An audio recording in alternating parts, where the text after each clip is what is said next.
We're back with Jordan Pascucci from the University of Pennsylvania. And now that we know a little bit about the application process, Jordan's going to speak to us about the evaluation process. Jordan, to begin, can you tell us how many spaces does Penn have in an incoming first-year class, and how many applications does Penn receive to fill those spaces? Sure. So Penn has about a class of about 2,400 students each year. This year, we received over 35,000 applications. And of those, over 6,000 came from international students. Wow. So you've told us about the requirements. You've told us about the numbers. Yes. Now, can you explain to us the process? Maybe beginning with when an international application is completed until the decision is made, and maybe you can talk a little about who's actually making that decision. Sure. So at Penn, we have a real commitment to attracting the most talented, diverse group of students that we can in any given year that's meeting Penn's priorities. And I include that last part because I think it's important for students to always remember that there's a part of this process that they're not going to be able to control. That there's, a university has its institutional priorities, and whether it is, finding, female students for the next class of our Viper program, or finding, talented students in fine arts.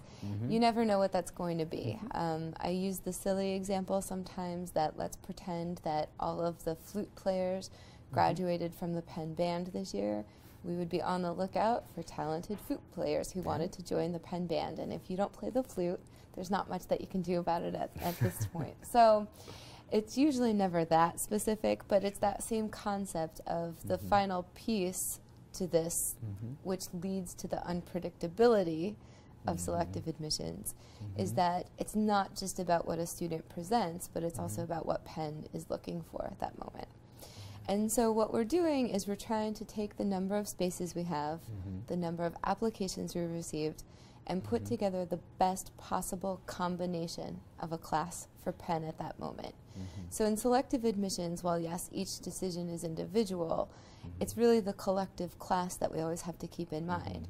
And so you're looking at turning away countless talented, qualified students every year, not because they were any better or worse than another student, but because when we looked at the opportunity of a class that we had to put together and how they might challenge each other and grow with each other and the different talents and experiences that they had, we made the decision that was right for Penn at that moment.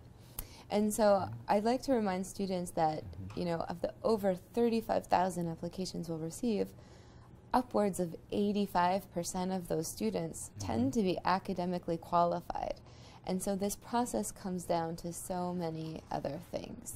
We're asking the question of what would you be like at Penn, and what do you want to get out of this experience, and what do you see yourself giving back? So what kind of impact would you have on campus? What's the value added of bringing you to this university?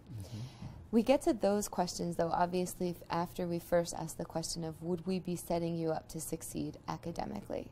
And so once we've answered that question and we feel confident that a student would be able to handle the academic rigor of Penn, would be able to learn in this classroom, small class-sized environment, then we're getting to that more intensive discussion of what will that individual bring. So obviously, this is a very intense, complicated process that could never be decided by one individual. We use a committee process, and so all applicants are discussed by multiple members of our staff, and with the idea in mind of, okay, how could we see this person as part of this class? Jordan, you've touched on this a little bit, but just to ask the direct question, how does Penn decide who to accept and who to deny? So the reality is that it's very, we're people on the other side of this. So just like the students are putting so much thought and work, we're on the other side very much appreciating all of the achievements that they've had to this point. And what our job is to try to understand how that would translate at A, where Penn wants to go, and B, where they want to go. And so the decision is based on many different factors, and students will always ask the question of what piece matters more? How much weight do you give this? I like to describe it sometimes with the analogy of, a scale that's calibrated at 0. And with each piece of the application that we're reviewing, the scale starts to tip. And a well-done application is always going to be tipping in favor of the student. And so little silly things like spelling errors or whatever it might be, they're not going to make a student's decision, obviously, but they do have small waves of that scale and how it might balance. Bigger things like your academics, your essays, and what it is that you want to contribute and how well you're articulating what it is that you want to do at Penn, they have more, obviously, weight on that scale. But for every student, it's different. For some students, it might be like an extreme academic talent. Other students, it might be an extreme athletic talent. For most people, it's some sort of combination of many different talents that lead to ultimately shifting that idea of a scale into, yes, we can see this person in the class. At Penn, it gets a little bit more complicated, though, because we have the 4 undergraduate schools and then several coordinated dual degree programs. So each of the 4 undergraduate schools is looking for the same basic thing, but then there might be something specific. Like in engineering, we'd love for you, obviously, to have strength in physics. For something quantitative, whether it is business and the Wharton School or engineering, math is important. And then in nursing, a commitment to the sciences and a commitment to the field of nursing is important. In the college, we like students that are open to the idea of discovery, the idea that there's so many different paths, to any end result, and being open to really finding their passions and exploring and also diving deeper into things that might be unknown to them. According to the College Board, when you look at the College Board website, on Penn's profile, Penn has a 13% overall acceptance rate, which puts it in the highest category for selectivity. Can you put a 13% acceptance rate into perspective for the students watching this? Over time, and especially in recent years with the growth of applications, I've seen the numbers look scarier and scarier, I know, to a student every year. But the reality is that the same things that will lead to success in this process haven't changed. And so despite increased numbers, it doesn't mean that we're looking really for anything different. It doesn't mean that different students are being successful. What our hope is that with these increased numbers comes an increase in the diversity of students who are applying and who are considering applying to the United States. I can say from experience that in the last several years there's been a tremendous change internationally, that students are applying from more and more places. Students are applying from different cities. Students are applying not from international schools only, but also from local state school or national school systems. And that's a really exciting change because it allows Penn and other institutions to have a campus that's really reflective of the world. So some of the growth and some of the increased hype and statistics, it comes from students who are sending off several different applications and many students applying to many more places than they used to, but without the thoughtfulness that's required to really be successful in the process. And so definitely with every application that you send, it needs to be intentional. You need to have a reason why you're applying there specifically, and it can't be a prestige-based thing. I joke with students that you can't simply take U.S. News and World Report and apply it to the top 25 institutions because they're all so different and there's no way that you would be successful. So really, the numbers are misleading. The numbers definitely don't tell the whole story, and there's always so much more behind that, that it's still, you have to be yourself. You have to seek out institutions that match what it is that you're looking for, and your chances are still the same as any other year. So. Jordan, you previously mentioned that an estimate of probably 85% of applicants to Penn are academically qualified. So how likely is it that an academically qualified student would be denied by Penn, and why would that be? It's very likely. I've never run the specific statistics, but it's incredibly likely because that's just the reality of our applicant pool. You can imagine that students applying to highly selective institutions, they're pretty self-selective in the process. So they're asking the questions of, okay, really am I this kind of student? Is this the kind of environment I'm interested in? And so we say a lot of times that we could probably fill our class 4 or 5 times over with students who have perfect SAT scores or perfect grade point averages, but that's not the kind of community that we're trying to create here. I think it would kind of be a really frightening and boring university that ever tried to do that, of just taking everybody who got great test scores. Because it's about so much more. People's contributions come in so many different ways, and the academic indexes only allow us to understand your potential likelihood of academic success here.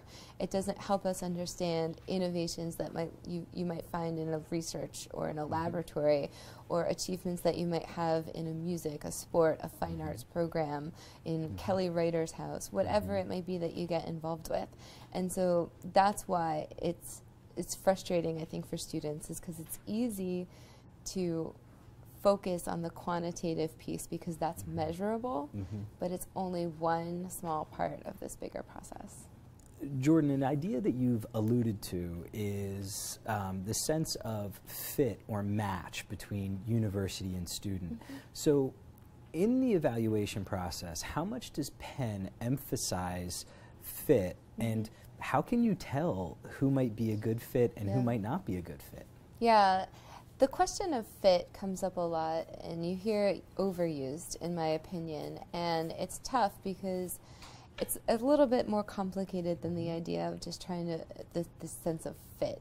I think that what we're really trying to get at is, why did you apply to Penn? And I know that that sounds silly and it sounds simple, but it's sometimes amazing to me how many students haven't really thought that out, and you can tell in their application. Whether we're asking it in the essay question or an alumni interviewer might ask it, students just don't have that sense of excitement or that sense of, reason why they've intentionally filled out this application and gone through all this work. And so I think that it's much more important for a student to have an answer to that that's thoughtful. That's it's the kind of answer that shouldn't apply to every school that you applied to. Every school should have a slightly different variation of what it is that makes you excited about that place, what it is that makes you see yourself there. When students have the fortunate opportunity to visit campus, I tell them to go to Locust Walk and just take a second, close your eyes or just look around and do that gut check. How does this feel to you? Can you see yourself here? And even if you're not able to visit campuses, it's important to talk to people, to go through websites, to attend presentations when you can, to find out ways to get at that information that's going to help you be able to do that gut check. And I think that that's that fit moment, the idea of, this is why, this is how I can see myself here, this is what makes me excited about it. So I would define fit, I think, a little bit differently, but that's what I think it really is. And we can't really answer that for you. I mean, a student's going to have to answer that themselves about what it is on their end. On our end, it's going to mean a bunch of different things. It's going to mean how many classes, how many spaces do we have in the School of Engineering? How many students are we looking to enroll in nursing this year? What kind of a diverse class can we bring to campus from all over the world? So on our end, that might be a little bit different, but that's not something that a student needs to worry about when applying. Jordan, I was hoping that you could address a popular myth that I hear all the time. Does Penn have quotas or limits about the number of students from a single country that must be accepted or that can be accepted? Right. We get the quota question all the time, not just internationally, but domestically as well. I understand, students' anxieties over it. It's a real concern they have that they're in direct competition with people from their own school or hometown or country, whatever it might be. And the answer is absolutely no. So there's never any quotas. I mean, it could happen. that, you know, all of the students who apply from a certain school in a year get accepted, and it could also happen that no students from that school get accepted for several years. And there's no rhyme or reason behind it, simply going back to that idea of a combination of a class that we're trying to put together.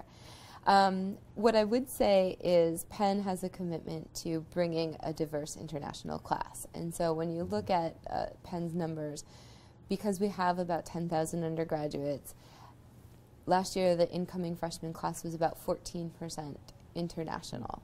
Of that, you know, obviously, so that means that it's a relatively large number. But within that, the real story is at an undergraduate level, we have students coming from 109 different countries and representing 133 different cultures and citizenships. And so it's really, for us, it's much more about putting together this class that's reflective of the true diversity of the world and the academic talent that exists all over the world than it is about any particular quotas. We'll be back in just 1 minute to hear more about the University of Pennsylvania.